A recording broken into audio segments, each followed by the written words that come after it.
बिस्मिल्लाहिर्रहमानिर्रहीम। सलाम लाहौर की सब बातों और सिटी 10 में मैं हूँ आपकी मेज़बान सीमल हाशमी, इस दुआ के साथ कि आपका आज का दिन अच्छे तरीके से गुजरे और बखैर आफियत रहे। मौसम की सूरत हाल आपको बताते चले नाज़िन, सुबह 6 बजे के करीब दर्जा हरारत 28 डिग्री सेंटीग्रेड रिकॉर्ड किया गया।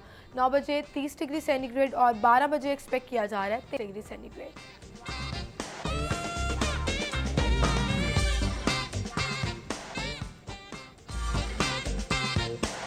3 बजे 34 डिग्री सेंटीग्रेड, 6 बजे 32 और 9 बजे 30 डिग्री सेंटीग्रेड।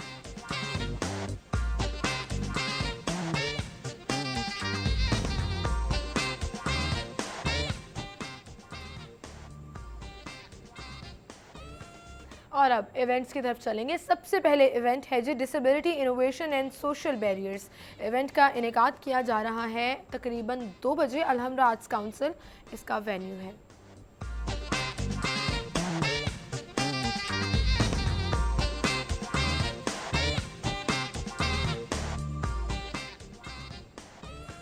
दूसरा इवेंट है जी फसील द वॉल ऑफ जेंडर। 3 बजे इसका टाइम है और Ali auditorium Firozpur road venue. फसील जो एक थिएटर प्ले प्रेजेंट करने जा रहा है जिसमें voice of women empowerment and gender equality का मैसेज दिया जाएगा।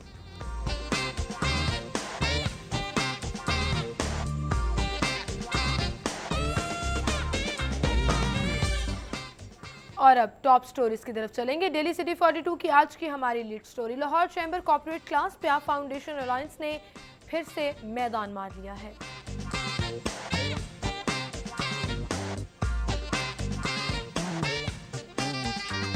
वासा 9 और 10 मुहर्रम को मरकजी जलूस के रूट पर कैंप लगाने लगा।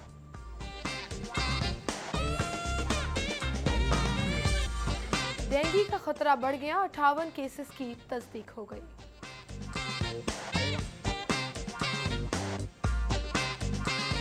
और मुझसे से घी ऑयल बनाने वाले माफिया के खिलाफ सख्त इक़दाम किए जाएं, मियां मोहम्मद शहबाज शरीफ।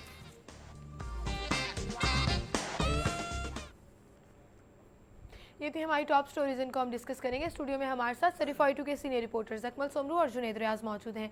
अस्सलाम वालेकुम आप दोनों को और खुशामदीद कहेंगे। सबसे पहले लाहौर चैम्बर के कल इंतखाबात हुए, कॉर्पोरेट क्लास के प्या फाउंडर्स अलायंस ने एक बार फिर से मैदान मार लिया है और ये रवायत देखी गई है गुज़श्ता कई सालों से कि प्या फाउंडर्स अलायंस जो है वो हमेशा से जीतता है। जी यकीनन ये 14वां इलेक्शन था और ये लगातार जो है 14वीं बार जो है इन्होंने इलेक्शन में कामयाबी हासिल की और 3068 वोटर्स थे जिनमें से 1010 वोटर्स ने जो है वो हक़ राय दही इस्तेमाल किया। और आप देख सकते हैं कि कल भी जो है जो लाहौर बिज़नेस फ्रंट के जो हामी थे उन्होंने गिनती के टाइम जो है वो आपने देखा कि वो कल लड़ाई हुई तो पुलिस ने आके जो है वो मामले को जो है वो रफा दफा किया। और आज जो है जो कल कॉर्पोरेट क्लास का जो है वो इलेक्शन हुआ और आज एसोसिएट क्लास के लिए जो दूसरा मरहला है वहाँ पर इलेक्शन होगा। और पहले मरहले में आपने देखा कि सिर्फ एक ही जो है वो मुखालिफ ग्रुप था और वो एक ही सीट पर सदारती इलेक्शन पर जो कि 600 वोटों से जो है उसको शिकस्त दी पियाफ ने। और आज जो है आज बहुत ज़बरदस्त इलेक्शन होगा रंगारंग, क्योंकि 8 नशिस्तों पर जो है वो इलेक्शन होना है और 8 ही मद्दे मुकाबल हैं, क्योंकि आज तो कल तो सिर्फ एक जो है मद्दे मुकाबल था, आज 8 सीटों पर 8 के 8 मद्दे मुकाबल होंगे। और आज लड़ाई का भी इम्कान है और बड़ी पुलिस की जो नफरी है वो लाहौर चैम्बर ऑफ कॉमर्स में वो आज तैनात भी की जाएगी ताकि मामलात को सेटल रखा जा सके। सिमल, जो इलेक्शन है ना वो हमेशा मंशूर की बुनियाद पर लड़ा जाता है और मंशूर के साथ साथ जो वोटर्स होते हैं उनमें कितनी पेनिट्रेशन है, ख़ास तौर पर उम्मीदवार की।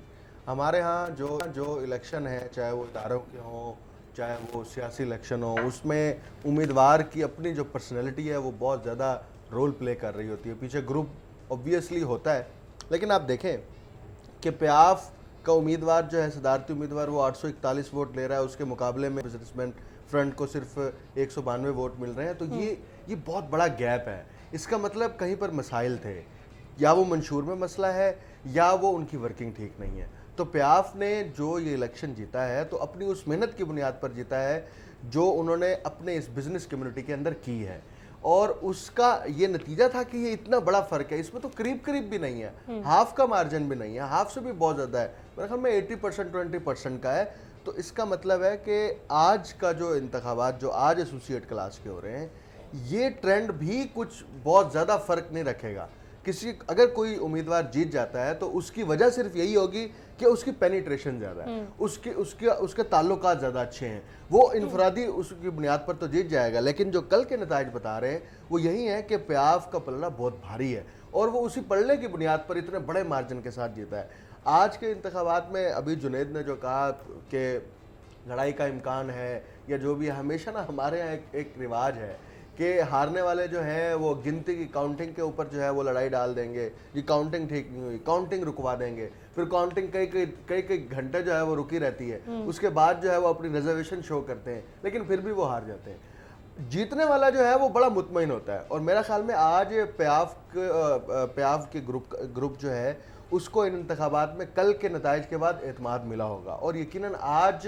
के इलेक्शन पर, वोटिंग पर उसका असर होगा, क्योंकि सदारती उम्मीदवार जो है जब वो मुंतखब हो जाए, असर तो सारी नेगोशिएशन पावर, मुलाकातें, अपनी डील करना, हुकूमत से मामला तय करना, तो वो तो हमेशा जो टॉप की हिरारकी होती है उसका काम होता है। तो उसमें यकीनन आज के इंतखाबात में जो एसोसिएट क्लास के हैं वो प्याफ को ज़रूर मार्जिन मिलेगा। कल जो है वो पोलिंग एजेंट्स की ताखीर से आने की वजह से 25 मिनट जो है वो लेट पोलिंग का आगाज़ हुआ, लेकिन इसके और अगर आज ऐसा हुआ तो इसका मतलब हंगामा हो सकता है। जी, आज तो यकीनन मतलब शुरू हो चुकी है और ऑन टाइम ही शुरू हुई है और उम्मीद करते हैं, आप देखते हैं इलेक्शंस, क्योंकि हमारे रिपोर्टर्स भी वहाँ पे मौजूद हैं, तो एक अच्छा दिन गुजरेगा और मज़ा आएगा एक इलेक्शन देखने का कि लाहौर चैम्बर ऑफ कॉमर्स की सबकी नज़रें होती हैं, तो बड़ा इंटरेस्टिंग जो है वो एक इन्वायरमेंट क्रिएट होता है। आगे बढ़ेंगे, अगली खबर दुर्र नायाब की है। चूँकि मुहर्रम उल हराम आ रहे हैं और वासा 9 और 10 मुहर्रम को अब ये प्लानिंग करना शुरू कर दी गई है। मरकज़ी जुलूस पर जो है वो कैंप लगाएगा, फील्ड स्टाफ की छुट्टियां भी मंसूख कर दी गई हैं क्योंकि मैन पावर की बहुत ज़्यादा ज़रूरत होती है। देखें सिमल, एक तो मुहर्रम उल हराम का महीना इंतहाई मुक़द्दस महीना है और इस दौरान जहाँ पर सिक्योरिटी के इंतज़ामात बहुत मोहतात तरीके से और ज़्यादा प्रोएक्टिव होकर उन इंतज़ामात का जायज़ा लिया जाता है और इंतज़ामात को मुकम्मल किया जाता है, वहीं पर उनसे मुंसलिक बाकी इदारे भी होते हैं जिनका काम बुनियादी तौर पर सिक्योरिटी तो नहीं होता, लेकिन वो आपको एक ऐसा इन्वायरमेंट, एक ऐसा माहौल, एक ऐसा रास्ता फराहम करते हैं कि जिस पर किसी भी किस्म की रुकावट, किसी भी किस्म के मसाइल का सामना ना हो। सही।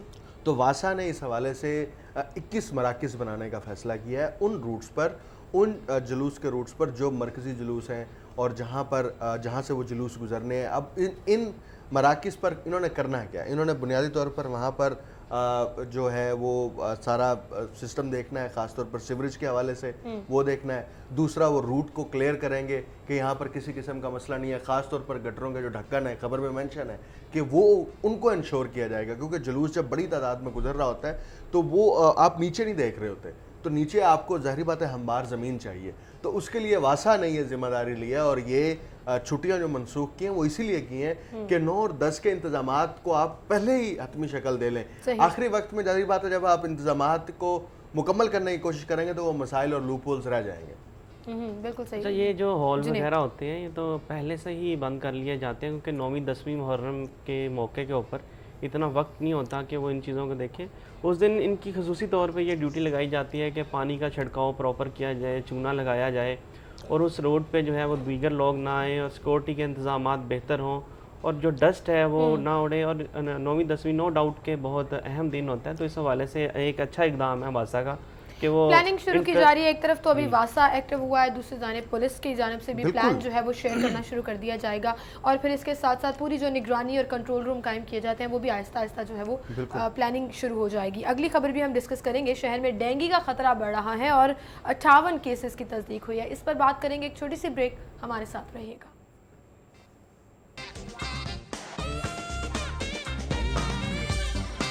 वेलकम बैक नाज़रीन, गुफ्तगू का सिलसिला हम आगे बढ़ाएंगे और अगली खबर डेंगू के हवाले से है। डेंगू का खतरा बढ़ रहा है और अकमल 58 केसेस सामने आए हैं। मजमूई तादाद 484 हो गई।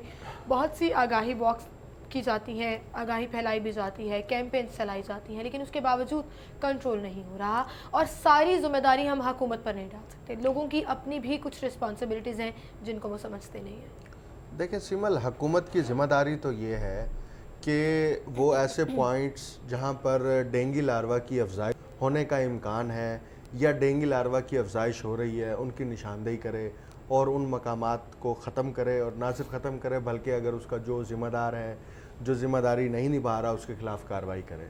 हुकूमत यहाँ पर अगर किसी जगह गफलत का मुजाहरा करती है तो यकीनन फिर शहरियों की भी जिम्मेदारी बनती है कि वो उस गफलत को कैसे पॉइंट आउट करते हैं, क्या वो मुतलका महकमे को इन्फॉर्म कर रहे हैं या नहीं कर रहे। अब बात यह है कि लाहौर में डेंगू के केसेस में मुसलसल इजाफा हो रहा है और ये इजाफा तेज़ी के साथ हो रहा है। अब देखें 484 केसेस इस वक्त रिपोर्ट हो चुके हैं अस्पतालों के अंदर और 58 नए केसेस जो है वो सामने आए हैं। और इसमें जाहिद चौधरी साहब ने जो ये खबर दी है उसमें ये मेंशन भी किया है कि इसमें डिफेंस और डिफेंस से जो मुल्हिका आबादियाँ हैं वहाँ से केसेस ज़्यादा आ रहे हैं। तो इसका मतलब है कि जो डेंगू का एक पूरा एक विंग बनाया गया है वो कहीं पर गफलत का मुजाहरा कर रहा है। वो या तो वहाँ पर सर्वे करे, वहाँ पर जाकर विज़िट करके पॉइंट आउट करके उन लार्वा के मकामात को ख़त्म किया जाए। दूसरी बात यह है कि हुकूमत अब देखें ना कि पंजाब इंफॉर्मेशन टेक्नोलॉजी बोर्ड जिसने ये जिम्मेदारी ले रखी है कि हुकूमत के जितने भी प्रोग्राम और इनिशिएटिव हैं उनको वो ऑनलाइन करेंगे और डेटे को ऑनलाइन करेंगे ताकि लोगों को पता चल सके। लेकिन डेंगू के मामले पर जो पंजाब इंफॉर्मेशन टेक्नोलॉजी बोर्ड की वेबसाइट है वहाँ पर हमें कुछ भी नहीं मिल रही, वहाँ पर मालूमात नहीं मिल रही, वहाँ पर चीज़ें अपडेट नहीं की जा रही। क्या ये दानिस्ता तौर पर किया जा रहा है कि हुकूमत को या हुकूमत के आला हुकाम को इससे बेखबर रखा जाए, या फिर ये कोई और मामला है जिसकी वजह से ये डेटे को अपडेट नहीं किया जा रहा। तो बात यह है कि शहरियों की जानों को तहफ़्फ़ुज़ फराहम करना ये हुकूमत की ज़िम्मेदारी होती है और शहरियों की ज़िम्मेदारी ये बनती है कि वो ऐसे पॉइंट्स और मकामात की निशानदेही करें कि जहाँ पर डेंगू लार्वा की अफजाइश हो रही है। अब इसका दूसरा पहलू, जो अफराद डेंगू का शिकार हो रहे हैं वो अस्पताल जाते हैं, जरी बात है उन्हें अस्पतालों के अंदर सहूलियात चाहिए, उनके इलाज मुआवजे के लिए इन्होंने स्पेशल डेंगू वार्ड्स बनाए थे, वो डेंगू वार्ड्स ऑपरेटिव हैं नहीं है, वहाँ पर क्या सूरत हाल है। तो ये भी हुकूमती इदारों ने, महकमा हेल्थ ने उनका जायज़ा भी लेना है कि ये ना हो कि डेंगू के केसेस तो रिपोर्ट हो रहे हैं, वहाँ पर अस्पताल में जाकर उनके इलाज मुआवजे के लिए वो रिक्वायर्ड फैसिलिटीज़ ही नहीं है। तो अगर आप इस पर तवज्जो नहीं देगी हुकूमत और थोड़ी सी गफलत का मुजाहरा करेगी तो उसका नुकसान बहुत बड़े लेवल पर हो सकता है। हुकूमत को चाहिए कि वो इस बड़े शहर के अंदर जो शहरी हैं उनकी जानों को तहफ़्फ़ुज़ फराहम करने के लिए जिस तरह से 2 साल पहले प्रोएक्टिवली कैंपेन लॉन्च की थी और डेली बुनियादों पर हमें खबरें सुनने को मिलती थी, वो दोबारा से शुरू कर ले ताकि कम से कम जो है ये इन केसेस पर काबू पाया एक हाइप भी क्रिएट हो और लोग फिर उसको सीरियस लेना शुरू कर देते हैं। अब ज़्यादातर जो इलाका है शहर लाहौर की अगर बात करें तो डिफेंस और से मुल्हिका इलाका है और ये वो पोश इलाका है जहाँ पर शायद लोग बॉदर नहीं करते या उस तरह से इंस्पेक्शन नहीं होती है। कुछ तो मुहर्रिकात हैं जिसकी वजह से असल में सिर्फ आगाही देना, मतलब सेमिनार्स वॉक करना ही सिर्फ ये मकसद नहीं है, इसको मज़ीद बढ़ाना चाहिए। मतलब इम्प्लीमेंटेशन जो है वो असल मामलात हैं जिसकी वजह से डेंगू फैल रहा है। ज़िली इंतज़ामिया की जानब से तो इक़दाम किए जा रहे हैं और उनको कहा भी जा सकता है कि ठीक है। इसमें सबसे जो ज़्यादा नुकसान पहुंचा रहे हैं ये प्राइवेट सोसाइटीज़ हैं जहां पर इक़दाम नहीं किए जा रहे, ग्राउंड्स में पानी खड़ा है, वहाँ से डेंगू की अफजाइश हो रही है। अगर इस 80% देखा जाए तो इसमें प्राइवेट सोसाइटीज़ को भी शामिल कर लिया जाए तो इसमें कोई मज़ायका नहीं होगा, क्योंकि प्राइवेट सोसाइटीज़ भी जो हैं वो सफाई के इंतज़ाम वहाँ पे नहीं है, ग्राउंड पार्क्स में पानी खड़ा है और इसी वजह से डेंगू की अफजाइश हो रही है। और अगर प्राइवेट सोसाइटीज़ को जुर्माने किए जाएँ और वहाँ पर सफाई करवाई जाए तो वहाँ पर भी जो है आपको बेहतर नताइज जो हैं वो मिल सकते हैं कि डेंगू की अफजाइश रोकने के लिए। बिल्कुल सही, बिल्कुल सही। आगे बढ़ेंगे, कंट्रोल तो करना होगा इसको और आपने सही कहा कि इम्प्लीमेंटेशन जो है वो बहुत ज़्यादा ज़रूरी है। मुज़र से घी ऑयल बनाने वाले माफिया के खिलाफ सख्त इक़दाम किए जाएँ। ऐसे अहकामात बहुत दफ़ा सुने, कभी जाली अद्वियात की सूरत में, कभी मुज़र सेहत दूध की सूरत में, कभी पानी, साफ़ पानी के हवाले से, अब घी और ऑयल की बात की जा रही है। तो ये तो बहुत ज़्यादा माफियाज इस सोसाइटी में मौजूद हैं, कैसे कंट्रोल किया जाएगा? सिर्फ बयानात से वो कंट्रोल हो जाएंगे? देखिए, हुकूमत का क्वालिटी कंट्रोल का एक पूरा सेल है और उसका एक पूरा बाकायदा तौर पर एक महकमा मौजूद है और महकमा सेहत के ज़ेली इदारे मौजूद हैं जिन्होंने इन चीज़ों का जायज़ा लेना होता है। अब वज़ीर आला पंजाब जो हैं वो हुक्म जारी कर देते हैं कि ये होना चाहिए, ये होना चाहिए। वो ये हुक्म क्यों जारी नहीं करते कि जो फैक्ट्री चल रही है जहाँ पर मुज़र सेहत घी या दूध या कोई भी चीज़ वहाँ पर तैयार हो रही है तो वो इलाका किसका है, वो किस टाउन के अंदर आता है, क्या उस टाउन एडमिनिस्ट्रेटर के खिलाफ कभी कार्रवाई हुई, क्या उस टाउन के साथ महकमे का जो एक पूरा उसका फील्ड ऑफिसर है उसके खिलाफ कभी कार्रवाई हुई नहीं हुई ना। उसकी वजह यह है कि जब आप अपने महकमों के अंदर अकाउंटेबिलिटी नहीं करेंगे तो फिर शहरी तो अकाउंटेबिलिटी नहीं कर सकते। शहरी तो आपकी अकाउंटेबिलिटी आपके इलेक्शन में करेंगे, लेकिन जो उनको ये चीज़ें फराहम की जा रही हैं, अब देखें ना ये आजकल कितना सीरियस इशू है। आज से साल डेढ़ साल पहले गोश्त का बड़ा सीरियस इशू सामने आया, ठीक है, अब हुकूमत भी उस पर थोड़ी सी खामोश हो गई है। उसके बाद दूध का बड़ा सीरियस इशू सामने आया, अच्छा दूध पर भी अब वक्तन अब तो अदालत में केसेस भी चल रहे हैं। अब उसके बाद जो है वो घी के इशू सामने आ रहे हैं। तो इसका मतलब वो बुनियादी इंग्रेडिएंट्स जो रोज़मर्रा की बुनियाद पर शहर लाहौर के अक्सरियत बल्कि मेजर पॉपुलेशन ने उसको इस्तेमाल करना है, उसका इंटेक लेना है, अगर वही ही मुजरे सेहत हैं तो आप कैसे उनकी सेहत का तहफ़्फ़ुज़ कर सकते हैं। तो बजाय इसके कि सिर्फ एक साइड की पिक्चर रखी जाए, दूसरी साइड भी तो देखें ना कि एक फैक्ट्री चल रही है, उस फैक्ट्री की इंस्पेक्शन जिसने की और अब तो ये भी होता है कि आपने इंस्पेक्शन किया, आपने देखा वो सील कर दिया, दोबारा खुल गया। नहीं, इंस्पेक्शन करने के बाद सील नहीं किया, अगर सील नहीं हुई और उसकी गुड की रिपोर्ट दी है तो वो रिपोर्ट देने वाला कौन है, उसने किस बुनियाद पर गुड? अच्छा, ये अगर देखा जाए तो हम घरों में तो बड़ा मियारी ऑयल इस्तेमाल कर लेते हैं, लेकिन अगर आप देखें तली हुई चीज़ें जो आप यूज़ करते हैं, रेडियों से लेते हैं, समोसे, पकोड़े और इस किस्म की चीज़ें जो आप खाते हैं, वो खुला घी इस्तेमाल करते हैं और उसको बार बार यूज़ करते हैं। और यही वजह है कि हार्ट की बीमारियाँ और 100 किस्म की दीगर बीमारियाँ और हस्पताल भरे पड़े हैं। और इन चीज़ों ऑयल जो है वो सबसे ज़्यादा नुकसान पहुँचाता है आपके दिल को, और ये इसके लिए बहुत ज़रूरी है कि इसके लिए इक़दाम करें। शहबाज शरीफ साहब ने बयान भी दिया है, तो अगर इस चीज़ पे कंट्रोल कर लिया जाए तो आपके आधे हॉस्पिटल्स जो हैं उनमें मरीज़ों की तादाद जो है वो कम हो जाएगी, प्रेशर कम हो जाएगा। आप देखें ना कि ये ऑफिशियल इनकी स्टेटमेंट है, मुजरे सेहत घी ऑयल बनाने वाले माफिया। अब हर जगह माफिया है यार, आपके दूध बनाने वाले हैं वो कंपनियां हैं, वो माफिया है। आप क्वालिटी कंट्रोल से निकल आए, आप कहीं पर भी चले जाएं, पासपोर्ट ऑफिस चले जाएं वहां पर माफिया है, नागरा के ऑफिस चले जाएं वहां पर माफिया है, पुलिस में चले जाएं वहां पे माफिया है, तो हर जगह ही वो है। हुकूमत कहाँ है? इसका मतलब माफिया हुकूमत से ज्यादा तगड़ी है, माफिया हुकूमत से ज्यादा ताकतवर है। क्या इनके पास वसाइल ज्यादा है? बात यह है कि आप अगर खुद कह रहे हैं कि माफिया है तो माफिया को तोड़ना किसने है? कंट्रोल करना जो है वो हुकूमत की जिम्मेदारी बनती है। बहुत शुक्रिया अकमल सोमरू, जुनैद रियाज, आप हमारे साथ मौजूद थे। नाज़रीन, यहाँ एक ब्रेक लेंगे हम, हमारे साथ रहिएगा।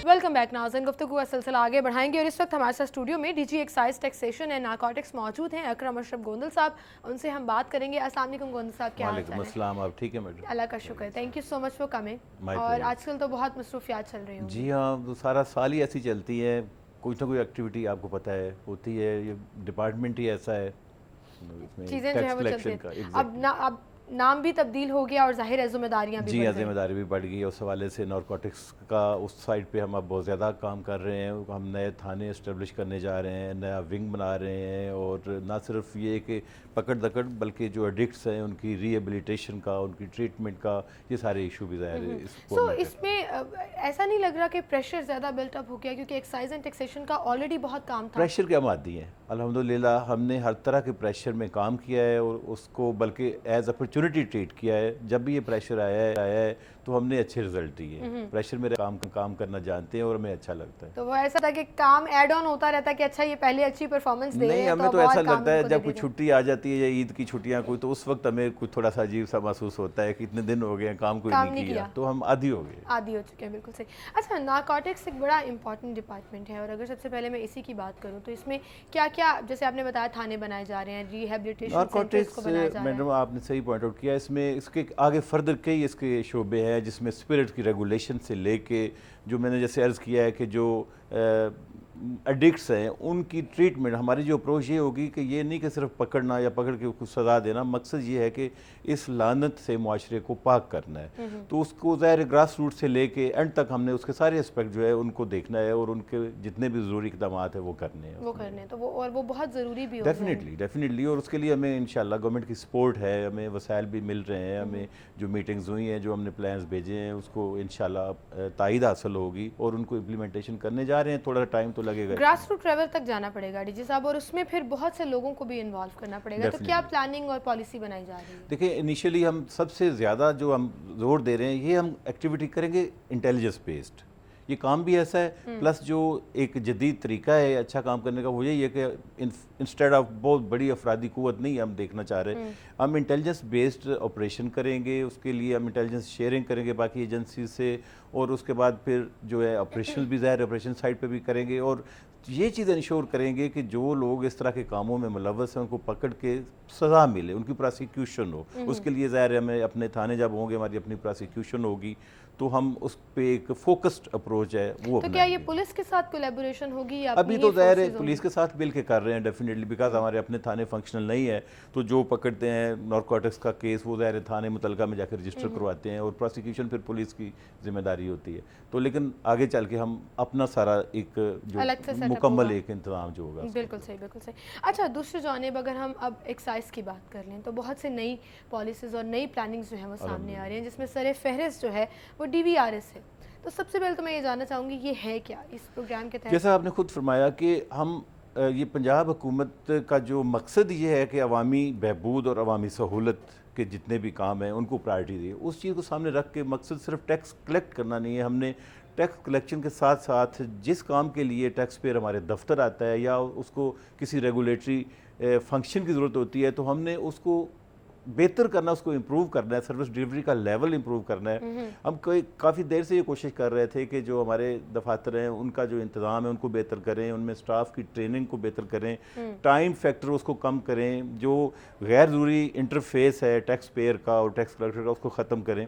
तो ये भी इनिशिएटिव जो है हुकूमत पंजाब का एक इनिशिएटिव इंतहाई अहम इनिशिएटिव है, जो साउथ एशिया में पंजाब के सूबे में पहली दफ़ा हुआ है कि हमने गवर्नमेंट का एक फंक्शन जिसमें गाड़ी की रजिस्ट्रेशन है, टोकन टैक्स की पेमेंट है, इसको हमने आउटसोर्स करना शुरू किया है। और इनिशियली हमने 9 जो डीलर्स हैं लाहौर में उनको ये लाइसेंस दे दिया है। इस वक्त 56 एप्लीकेशंस पाइपलाइन में हैं, जिनमें दूसरे अजला भी हैं। CM साहब के हुक्म के मुताबिक उसमें रावलपिंडी, मुल्तान, फैसलाबाद भी शामिल कर लिया, और आगे चल के ये पूरे सूबे में इसको एक्सपेंड करना है हमने। मकसद इसका यही है कि दफ्तर का टाइम होता है, एक सुबह से लेके 4 बजे तक बंद हो जाता है। एक साहब हैं वो गाड़ी छुट्टी वाले दिन खरीदते हैं या शाम को खरीदते हैं, उन्होंने लाहौर से बाहर जाना है, तो उनको कोई प्रॉब्लम ना हो, दफ्तर खुलने का इंतज़ार ना करना पड़े। वो लाइसेंस जित प्रेमिसेस है, जो अथोराइज डीलर है, वहाँ जाके अपने डॉक्यूमेंट ऐसे ही है जैसे हमारे दफ्तर में आके वो जमा करवाए, अपनी फ़ी पे करे और अपना नंबर लेके प्लेट लेके तो अपनी मंजिल को जाए। अच्छा, मतलब अब सब चीज़ें आसान हो जाएंगी, एक्साइज के ऑफिस आने की ज़रूरत नहीं पड़ेगी आपको, टोकन टैक्स के साथ साथ रजिस्ट्रेशन, इवन गाड़ियों की नंबर प्लेट भी नंबर प्लेट भी आप जाएँ, आप जाके अपनी गाड़ी रजिस्टर कराएं, वहाँ से ही आपको नंबर प्लेट मिलेगी। सही। और अगर कोई डीलर जो है वो रजिस्टर्ड नहीं है, आपने उसको अप्रूव नहीं किया, तो क्या वहाँ से गाड़ी खरीद के उस डीलर के पास जाया जा सकता है? ऑब्वियसली अभी कोई पाबंदी नहीं कि सिर्फ अपने शोरूम की वो करेगा, कहीं से भी आपने गाड़ी इवन दूसरे शहर से खरीदी है तो उस डीलर के पास जो ऑथराइज है, जिसके पास लाइसेंस है, वहाँ जाके आप अपनी गाड़ी रजिस्टर करवा सकते हैं। सही। तो इसका क्राइटेरिया क्या है? क्या मतलब पहले तो एक्साइज का ऑफिस हर चीज़ को चेक किया करता था, बैकग्राउंड देखा जाता था, वो अब भी हम करते हैं। देखिए हमने उनको ये दिया है काम, जो मैंने अर्ज़ किया है कि वो पर्टिकुलर फीड करेंगे, उनका अकाउंट है नेशनल बैंक के अगेंस्ट, जिसमें से ऑटोमेटिकली इंस्टेंटली वो पेमेंट जो है ख़जाने में चली जाएगी, और वो डॉक्यूमेंट्स जो हैं वो कोरियर के ज़रिए हमारे ऑफिस में आ जाएंगे।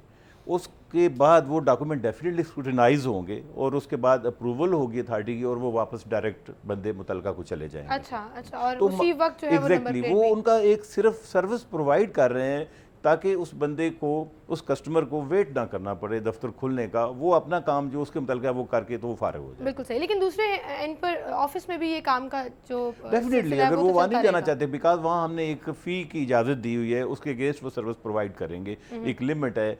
तो अगर वो बंदा कोई इंटरेस्टेड नहीं है वो फ़ी पे करने में, या उसको ये सहूलत ज़्यादा है कि ऑफिस में आए, तो वो तो ज़ाहिर है हमारे ऑफिस तो काम कर रहे हैं। बिल्कुल सही। तो वहाँ से नंबर प्लेट जो है वो TCS के जरिए TCS नहीं, ऑफिस में तो फौरन नंबर प्लेट आपको मिलेगी।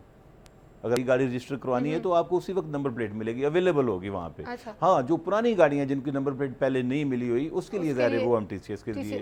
और आपने ये भी प्लान किया था कि अब अपनी कोरियर सर्विस जो है वो भी शुरू की? वो भी है, इसलिए कि हमारे जो हम ज़ाहिर अपने रिटायर्ड मुलाजमीन के जो वेलफेयर का काम भी साथ साथ करते हैं, प्लस ये है कि उन लोगों को मुख्तलिफ शहरों इलाकों की जो ओरिएंटेशन है, उनकी जो लोकेशन है वो बड़ी अच्छी तरह पता है। उनका काम जो हमेशा सर्विस में यही होता है। तो ये हमारे ज़हन में है कि हम एक ऐसी जो है एक वेलफेयर एक्टिविटी के तौर पे और सर्विस डिलीवरी को इम्प्रूव करने के लिए एक ऐसी ऑर्गेनाइजेशन को इस्टेब्लिश करेंगे और वो मेरे ख्याल से बहुत ज़्यादा ज़रूरी भी है ताकि बर वक्त जो है वो डिलीवरी हो सके। अच्छा अकरम साहब, अगर हम बात करें तो गाड़ियों की रजिस्ट्रेशन की, बहुत सी गाड़ियां हैं जो शहर में जो रजिस्ट्रेशन नहीं कराते हैं, टोकन टैक्स अदा नहीं करते हैं और फिर मुख्तलिफ क्रैकडाउन शुरू किए जाते हैं। अभी ईद पर भी बड़ी ईद पर जो है वो पूरा एक कैंपेन भी चली थी कि क्रैकडाउन होगा, वार्निंग्स जारी की गई। इसका क्या तरीक़ेकार होना चाहिए कि लोगों को खुद रियलाइज़ हो कि ये चीज़ ज़रूरी है? देखिए ना, ये जब ये जो DVRS का इनिशिएटिव है ना, ये इसका मकसद बुनियादी यही है कि हम जो हमारी ज़िम्मेदारी है वो पूरी कर लें। पहले हमारी ज़िम्मेदारी ये है कि हम वो माहौल, वो सहूलतें फ्राहम करें कि आपने अपनी गाड़ी रजिस्टर करवानी है, उसमें आपको कोई दिक्कत ना आए, कोई देर ना लगे। यानी अगर हम आपको पाबंद कर रहे हैं कि आपने गाड़ी ख़रीदनी है और चलानी तब है जब अपनी रजिस्ट्रेशन करवानी है और प्लेट लगानी है, तो उसके लिए हमें भी चाहिए कि हम उसका मुनासिब खातर खा बंदोबस्त करें। तो उसके लिए दफ्तर के अलावा हमने ये DVRS वाला काम किया है। उसके बाद हम एक जो इस वक्त अवेयरनेस की मुहिम है, जो लोगों को आगाह कर रहे हैं कि हमने 30 अक्टूबर तक ये जो सारी प्लेट्स किसी की रहती हैं वो हमें बताया, हमने हेल्पलाइन बना दी है, हमने डेडिकेटेड कॉल सेंटर बना दिया है जो छुट्टी वाले दिन भी काम कर रहा है और बहुत अच्छे रिजल्ट्स आ रहे हैं, बहुत अच्छे रिस्पांस आ रहे हैं। कॉल सेंटर में 99% कॉल जो आ रही हैं वो प्लेट्स के रिलेटेड आ रही हैं और हम उनको रिस्पॉन्ड कर रहे हैं और उनको डिलीवर कर रहे हैं। लेकिन 30 अक्टूबर के बाद फिर जो है वो डेफिनेटली क्रैकडाउन होगा। जो अनरजिस्टर्ड गाड़ियां हैं या जिन्होंने नंबर प्लेट सरकारी जो मंजूर शुदा है वो नहीं लगाई हुई, और उसका आगाज़ हमने आपको पता ही है, जैसे वो इलाके जहाँ पे ज़्यादा इन्फ्लुएंशियल लोग हैं या जहाँ पे नॉर्मली हमेशा ये भी बात की जाती है कि बड़ी गाड़ियों को कम ही पकड़ा जाता है, हालांकि उनके पास ज़्यादा मार्जिन होता है कि उनकी अपनी नंबर प्लेट है या नहीं, वो कस्टम क्लियर है या नहीं। ये अल्हम्दुलिल्लाह एक्साइज एंड टैक्सेशन के बारे में शायद आप पूछेंगे तो ये कोई नहीं कहेगा कि हम कोई ऐसा करते हैं या हम किसी से मरऊब होते हैं। जब लॉ की इन्फोर्समेंट का मामला है, हमें चीफ मिनिस्टर साहब की तरफ से पूरा मैंडेट है कि बिला इम्तियाज़ आपने ये काम करना है। टैक्स लेना है या गाड़ी अनरजिस्टर्ड पकड़नी है तो छोटा है या बड़ा है, कोई सरकारी है गैर सरकारी है, उसमें कोई रूट नहीं है। अच्छा, अगर कोई अपनी क्यूरीज किसी के पास है अपनी नंबर प्लेट के हवाले से, रजिस्ट्रेशन के हवाले से, तो वो हेल्पलाइन क्या है जिस पर कॉल की जा सकती है? हेल्पलाइन, वो वेबसाइट पे जाए, हेल्पलाइन पे जाए, वो आपको फौरन बताएंगे कि आपकी प्लेट इस वक्त किस जगह पे मौजूद है। मसलन प्रोडक्शन, एग्जैक्टली पूरा उसकी ट्रैक फौरन बताएंगे कि आपकी प्लेट फलां दफ्तर के फलां बंदे के पास है, बिल्कुल तो आप कलेक्ट कर लेंगे। अच्छा, आजकल अकरम साहब ये भी देखा जा रहा है कि लोगों ने गाड़ियाँ ट्रांसफ़र कराना छोड़ दी हैं और लोग बॉदर नहीं करते हैं कि फ़ीस देनी पड़ती है या एक्स्ट्रा जो है वो एफर्ट्स लगानी पड़ती हैं। तो इस चीज़ को ख़त्म करने के लिए क्या तरीक़ेकार होना चाहिए? क्या ऐसा मुमकिन है कि गाड़ियों को नंबर प्लेट देने के बजाय एक शख्स के नाम पर नंबर प्लेट दी जाए कि अगर वो गाड़ी चेंज भी कर रहे हैं तो वो चेंज? शायद आप, मेरा ख्याल आगाह है, हमारी एक जो आने वाला इनिशिएटिव है उससे ये बात आपकी ठीक है कि हम इस चीज़ को इंश्योर करने के लिए कि गाड़ी फ़रोख्त हो तो उसके साथ उसका टाइटल या उसकी डॉक्यूमेंटेशन चेंज हो, हम लॉ में एक चेंज ला रहे हैं। और जो प्लेट या रजिस्ट्रेशन होगी वो आप गाड़ी खरीदेंगे तो आपकी होगी, और गाड़ी जब आप बेचेंगे तो वो नंबर प्लेट आपके पास रहेगी। उसके अगेंस्ट आप नई गाड़ी खरीदेंगे तो उसको रजिस्टर करवा लेंगे, नहीं खरीदेंगे तो एक खास पीरियड होगा उसके अंदर वो आपको सरेंडर करनी पड़ेगी, वापस करनी पड़ेगी। तो उससे आपका जो है आपकी सेफ्टी, आपकी मलकियत का तहफ़्फ़ुज़, आप और प्लस लेकिन उससे कुछ अभाम पैदा नहीं हो जाते? मसलन गाड़ी आपने नहीं खरीदी है लेकिन आपकी नंबर प्लेट वाली आप उसके ऊपर लगा लो तो गाड़ी लीगल हो गई। नहीं, देखिए ना, गाड़ी की प्लेट के बैक एंड पे पूरा डाटा होता है कि ये प्लेट किस बंदे को इशू हुई, उसका CNIC, कॉन्टैक्ट नंबर, उसका एड्रेस, प्लस किस गाड़ी के लिए हुई है, उस गाड़ी का क्या क्वैफ है, उसका चेसिस नंबर, उसका मेक।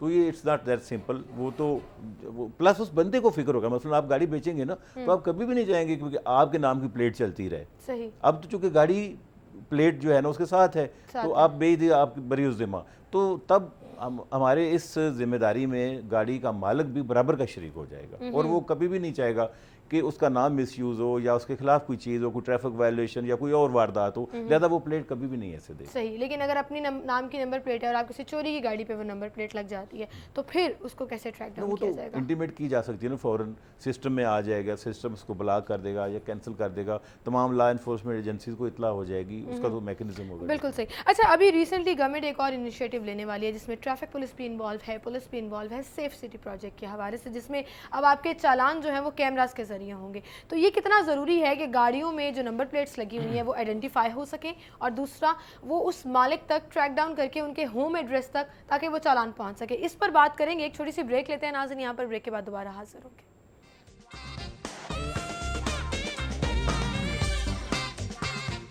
वेलकम बैक नाज़रीन, गुफ्तगू का सिलसिला हम आगे बढ़ाएंगे और मैं सेफ सिटी प्रोजेक्ट की बात करना चाह रही थी अकरम साहब, जो कि शुरू होने जा रहा है। अब उसमें ट्रैफिक के हवाले से भी अब गाड़ियों के चालान जो हैं वो कैमरास के ज़रिए होंगे, लेकिन वो तभी पॉसिबल है अगर नंबर प्लेट्स जेन्युइन हो और उन पर होम एड्रेस हो। तो इसके लिए क्या किया जाए? देखिए, वो उस सिस्टम में ये जो प्लेट्स पे हम इतना कर रहे हैं, उसका एक बुनियादी मकसद ये भी है कि जो लॉ एंड ऑर्डर के हवाले से हमने इंश्योर करना है कि गाड़ी पे सही नंबर प्लेट लगी हो।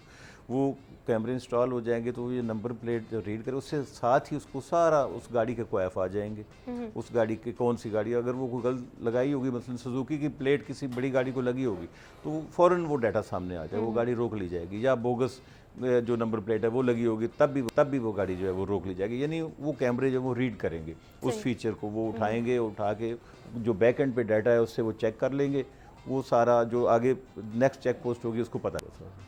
बिल्कुल सही।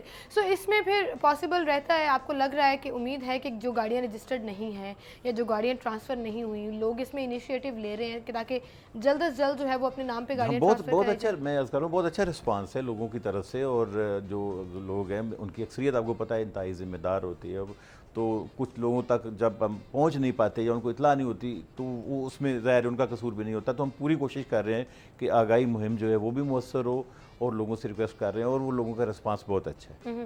बड़ा मुश्किल है किसी की जेब से पैसे निकलवाना, और taxation department is one of those जिनको बहुत मेहनत करनी पड़ती है अपनी चीज़ों को जस्टिफाई करने के लिए, लोगों को कन्विंस करने के लिए कि टैक्स देना कितना ज़रूरी है। सो टैक्सेशन के हवाले से किस तरह पॉलिसीज़ बनाई जा रही है? आप बिल्कुल सही फरमा रहे हैं, ये बहुत मुश्किल काम है, इसमें हर दिल अजीज़ कोई नहीं होता, बुरे ही लगते हैं हमेशा। हर मुल्क में कोई भी मुल्क, कोई भी मुआशरा है तो टैक्स कलेक्टर को इतनी अच्छी नज़र से नहीं देखा जाता। लेकिन उसमें ये है कि मैं समझता हूँ, मैंने काफ़ी चूँकि इस साइड पे काम किया है, तो मेरा ये एक्सपीरियंस है और ये मेरा बिलीफ है कि अगर आप असेसमेंट करते वक्त किसी टैक्स की ईमानदारी से उसकी असेसमेंट करते हैं, उसके जो तमाम मारूजी हालात और जो उसके मेरिट्स हैं उनको देख के करते हैं, तो वो उसके बाद जो टैक्स पेयर है उसको एक मौका देते हैं कि वो अपना टैक्स पे करे, उसको इतला हो, उसको पता हो, तो जो टैक्स कंप्लायंस है या अदायगी की शरह है वो बहुत बेहतर हो जाती है। फिर डिफ़ॉल्टर्स या टैक्स अदा ना करने वाले ना दहिंदा बहुत कम रह जाते हैं। लेकिन अगर असेसमेंट में कमी कोताही रह जाए, गलत असेसमेंट हो जाए, लोगों को बर वक्त इतला ना दें, तो फिर प्रॉब्लम आते हैं।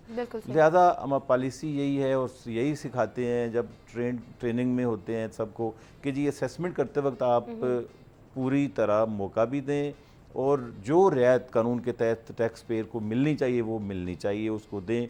लेकिन जब वसूली का वक्त आता है, कलेक्शन का टाइम आता है, तो फिर जो लॉ है उसको इन्फोर्स करें, उसमें कोई वो बहुत ज़्यादा ज़रूरी हो जाता है। प्रॉपर्टी टैक्स के हवाले से आजकल बहुत कन्फ्यूजन चल रही है और लोग उसको एक्सेप्ट भी नहीं कर रहे। कुछ लोग तो इसको ये भी कह रहे हैं कि ये इजाफी बोझ डालने की कोशिश की जा रही है। इस पर आपका क्या कमेंट है? नहीं, प्रॉपर्टी टैक्स वो टैक्स है जिसको लोग मैं कह सकता हूँ कि दहाइयों से एक्सेप्ट कर चुके हैं, कर रहे हैं और बहुत अच्छा रिस्पॉन्ड करते हैं। जिसका एक सबूत ये है कि जब हम बिलिंग करते हैं तो बग़ैर किसी कोर्सव मैयर के या बग़ैर किसी और काम के 50% के करीब लोग जो अपने आप टैक्स जमा करवा देते। हाँ, उसमें इंक्रीज़ आती रही है, लेकिन ये इंक्रीज़ चूँकि हम ग्रेजुअल पास ऑन कर रहे हैं तो उसमें थोड़ी कन्फ्यूजन आप बात जो फरमा रहे हैं वो है कि लास्ट ईयर 10% ऐड अप हुआ था, इस दफ़ा फिर 10% की इंक्रीज़ आई है जिस प्रॉपर्टी में कोई चेंज नहीं आई। अगर आपकी प्रॉपर्टी में कोई चेंज आई है, मसलन पहले सेल्फ है फिर रेंटेड हो गई है, या पहले उसकी सिंगल स्टोरी थी अब ये डबल स्टोरी हो गया, तो उसमें टैक्स चेंज हो जाएगा डेफिनेटली। तो अदरवाइज सिर्फ 10% की इंक्रीज और ये जो प्रॉपर्टी ट्रांसफर के हवाले से आजकल टैक्स वो फेडरल गवर्नमेंट, उसमें प्रोविंशियल गवर्नमेंट ने कोई टैक्सेशन नहीं किया, वो फेडरल गवर्नमेंट की तरफ से कुछ टैक्सेस आए हैं, उसको कंफ्यूज किया जाता है। ज़ाहिर प्रॉपर्टी टैक्स की जब बात होती है तो फिर उसमें सारे टैक्सेस आ जाते हैं, लेकिन उसमें प्रोविंशियल गवर्नमेंट। अच्छा, प्रोविंशियल गवर्नमेंट के अंदर कौन कौन से टैक्सेस आते हैं? प्रोविंशियल गवर्नमेंट में जो रेकरिंग टैक्स है, यानी जो हर साल आपने देना होता है अर्बन एरिया में, शहरी, वो तो प्रॉपर्टी टैक्स है। ठीक है। उसके बाद फिर दूसरे टैक्स है, मसलन आपकी ट्रांसैक्शन है, आप बेचते हैं तो फिर स्टैम्प ड्यूटी है, रजिस्ट्रेशन फ़ी है, ये टैक्स है।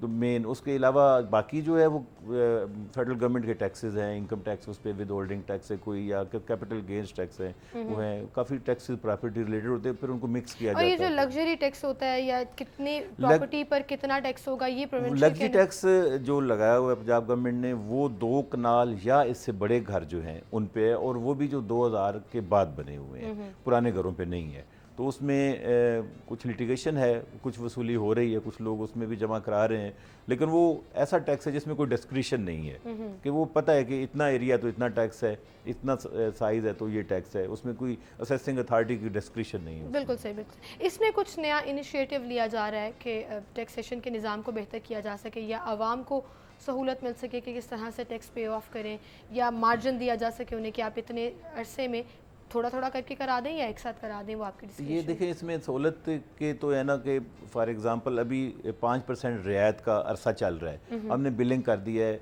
ये 30 सितंबर जो आखिरी तारीख है, बल्कि मैं आपके तवज्जो से गुजारिश करूँगा कि इस जो मौका है इससे फ़ायदा उठाएँ और 5% रियायत हासिल करें। और इसी तरह मोटर व्हीकल टैक्स में भी हमने जुलाई और अगस्त के महीने में 10% रियायत दी है।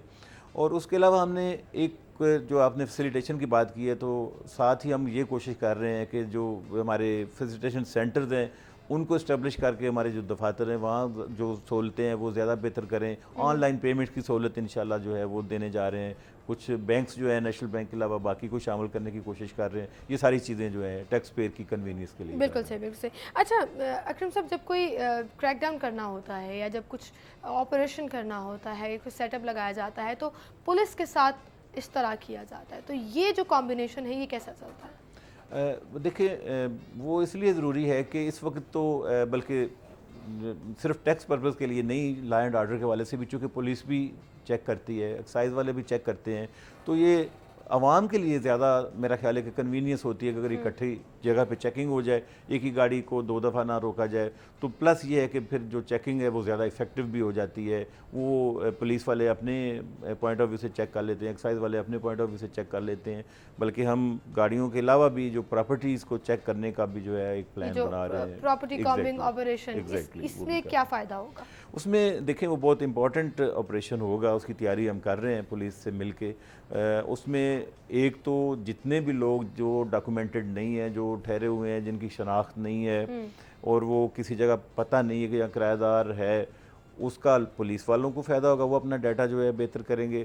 प्लस हमारे पॉइंट ऑफ व्यू से जो प्रॉपर्टी रेंटेड है लेकिन हमें वो बताया नहीं गया, या हमारे किसी बंदे ने गलती से उसको असेस नहीं किया हुआ या किसी वजह से असेस नहीं किया हुआ, वो भी प्रॉपर्ली असेस हो जाएगा, तो उससे टैक्स रेवेन्यू भी बेहतर होगा। तो ये दोनों डिपार्टमेंट के लिए भी बेहतर है, प्लस उस इलाके की सेफ्टी और जो है वो उस हवाले से। तो इसके लिए कम नहीं पड़ जाता, मैन पावर कम नहीं हो जाती जब आपने इतनी चीज़ें देखनी होती हैं, एक्साइज भी है, टैक्सेशन भी है, नारकोटिक्स भी है और अब कॉम्बिंग ऑपरेशन में भी, तो बहुत सी चीज़ें जो है वो फिर बर्डन आउट नहीं हो जाती या मैन पावर कम नहीं होती? उसमें हम देखें, एक तो बात ये है कि ज़ाहिर वसाइल उतने तो नहीं है जितने होने चाहिए, बट हम उन वसाइल को फिर थोड़ा फेज़ में करते हैं, चीज़ों को प्रायोरिटाइज़ करते हैं, किस एरिया को हमने पहले देखना है। सेकेंडली हम साथ जो IT की जो इंटरवेंशन है उसका फ़ायदा उठा रहे हैं।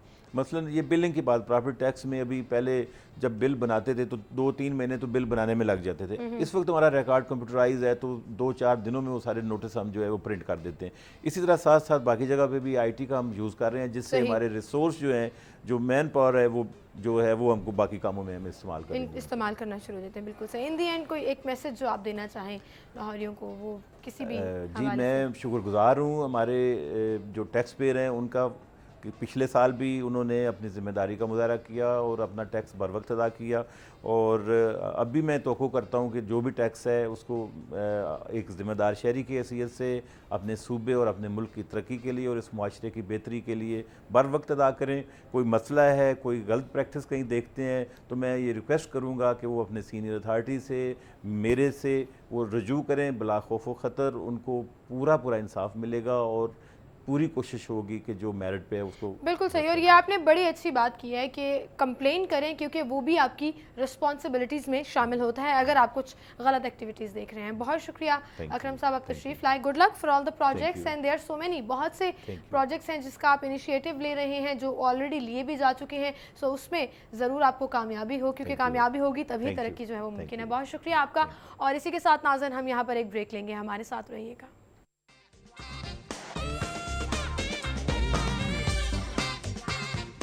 वेलकम बैक नाज़रीन, और अब सेगमेंट्स की तरफ चलेंगे और सबसे पहले सेगमेंट शामिल करेंगे बचत बाजार।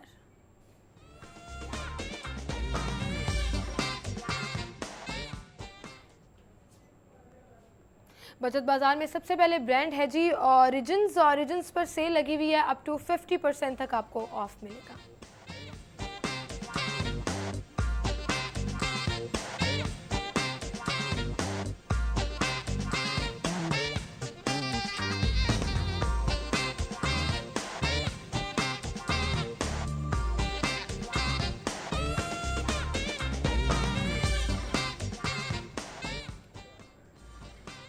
हाइपर स्टार अगर आप जा रहे हैं तो हाइपर स्टार में मोलिनेक्स फूड प्रोसेसर है। रिटेल प्राइस है 9,499 रुपीज़, प्रमोशनल प्राइस 7,490 रुपीज़। आप 2,009 रुपीज़ बचा सकते हैं।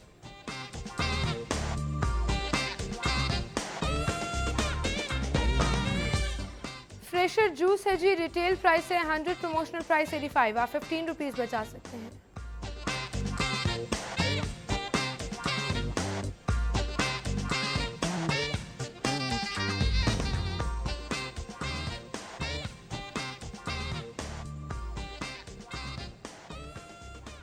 और अब अगला सेगमेंट शामिल करेंगे आज के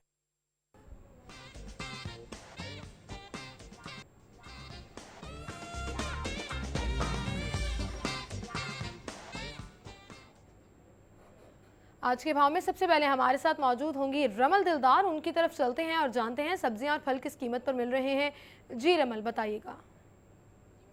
कॉलोनी गुलबर्ग की सब्जी मंडी में मौजूद हूँ। अगर हम सरकारी नेटनामों के मुताबिक रेट लिस्ट की बात करें तो आलू शुगर फ्री कम से कम 28, ज़्यादा से ज़्यादा 30, आलू स्टोर कम से कम 17, ज़्यादा से ज़्यादा 19, प्याज जो है वो कम से कम 22, ज़्यादा से ज़्यादा 24। लोगों का कहना है कि ऐसी सब्जियाँ जो आम रूटीन में रोज़ इस्तेमाल की जाती हैं, जिससे मसाला जात तैयार किया जाता है, जैसे प्याज, टमाटर, लहसुन, अदरक का, इन्हीं सब्जियों की ही कीमतें जो हैं आसमानों से बातें कर रही हैं। हुकूमत को चाहिए कि कम से कम इन सब्जियों की कीमतों में तो कमी लाई जाए। लहसुन देसी कम से कम भी 230 और ज़्यादा से ज़्यादा 236, टमाटर कम से कम 33, ज़्यादा से ज़्यादा 36, बैंगन कम से कम 14, ज़्यादा से ज़्यादा 15, खीरा कम से कम 50, ज़्यादा से ज़्यादा 53, लीमू देसी कम से कम 120 और ज़्यादा से ज़्यादा 126, मूंगरे कम से कम 62, ज़्यादा से ज़्यादा 66, अरबी जो है कम से कम 50, ज़्यादा से ज़्यादा 53। भिंडी की कीमत में भी कमी की गई है, कम से कम 40, ज़्यादा से ज़्यादा 42। इसी तरीके से अगर हम फलों के रेट्स की बात करें तो फलों के रेट्स कुछ इस तरीके से हैं कि सेब अव्वल कम से कम 96, ज़्यादा से ज़्यादा 102,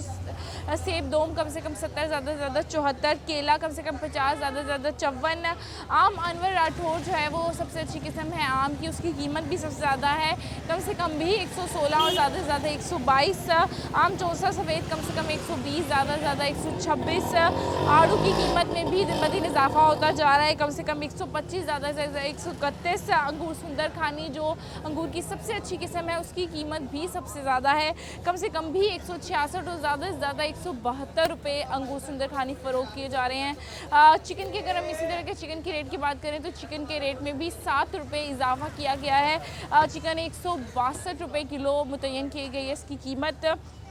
अंडे जो हैं अंडों की कीमत में कमी की गई है, 88 रुपये दर्जन मुतय्यन की गए हैं। लेकिन लोगों का कहना है कि सब्ज़ी मंडियों में भी ओपन मार्केट के हिसाब से ही सब्ज़ियाँ की कीमतें फ़रोख्त की जा रही हैं। सब्ज़ियाँ उनका कहना है कि कम से कम सब्ज़ी मंडियों में तो कीमतों में कमी लाई जाए।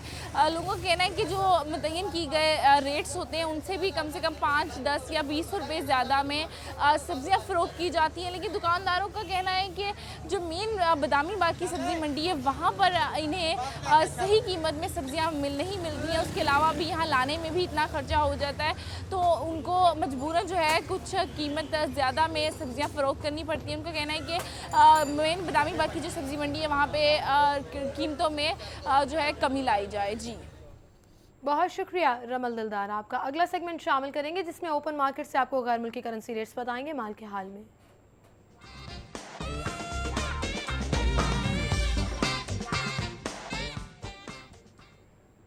माल के हाल में सबसे पहले अमेरिकन डॉलर है, कीमत खरीदा 105.3, कीमत फ़रोख्त है 105.55।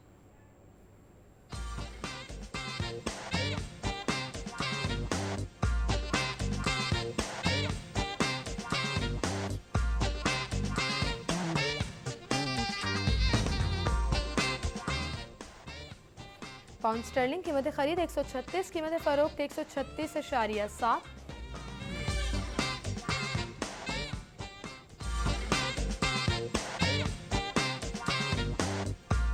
यूरो की कीमत खरीद 117, कीमत फरोख्त 117.5।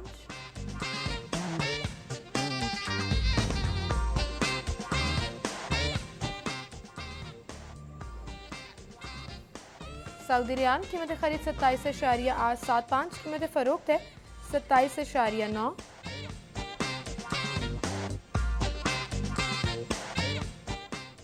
यूएई दिरहम कीमत खरीद 28.55, कीमत फरोख्त है 28.7।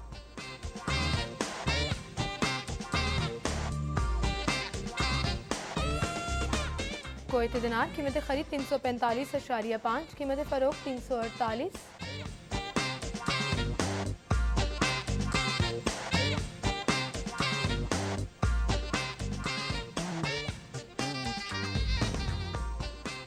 ऑस्ट्रेलियन डॉलर कीमत खरीद 79 रुपये, कीमत फरोख्त 79.45।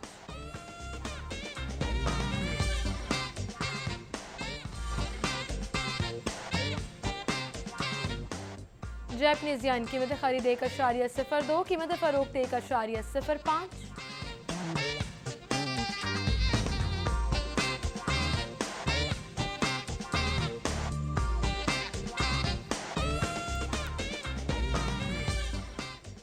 स्विस फ्रैंक कीमत खरीद 107.00, कीमत फरोख्त 107.9।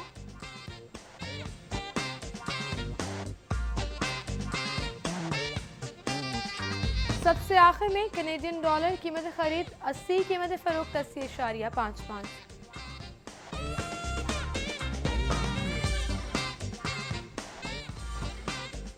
और अब मूवी टाइमिंग्स बताएंगे डिफरेंट सिनेमा घरों की टुडेज डायरी में।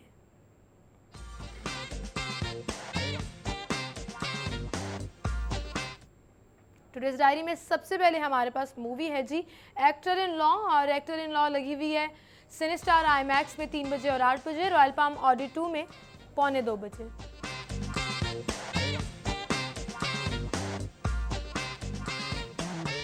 सली मूवी लगी हुई है जी रॉयल पाम ऑडी 3 में 7:15 बजे, वोक टावर सुपर सिनेमा 3 में 8:30 बजे। The magnificent 7 royal palm Audi 1 में 4 बजे। मालिक लगी हुई है वोक टावर सुपर सिनेमा 3 में 4:45 बजे। जाना लगी है रॉयल पाम ऑडी 1 में 10 बजे, वोक टावर सुपर सिनेमा 1 में 8 बजे। और बेंजू लगी हुई है रॉयल पाम ऑडी 2 में 11:15 बजे, वोक रॉयल पाम ऑडी 3 में लगी हुई है 2:15 बजे। और पिंक मूवी लगी हुई है सिनेस्टार टाउनशिप में 7:30 बजे। और इसी के साथ ही आपसे इजाज़त चाहेंगे। इंशाल्लाह कल सेम टाइम पर फिर से मुलाकात होगी। अपना बहुत सा ख्याल रखिएगा। अल्लाह हाफिज़।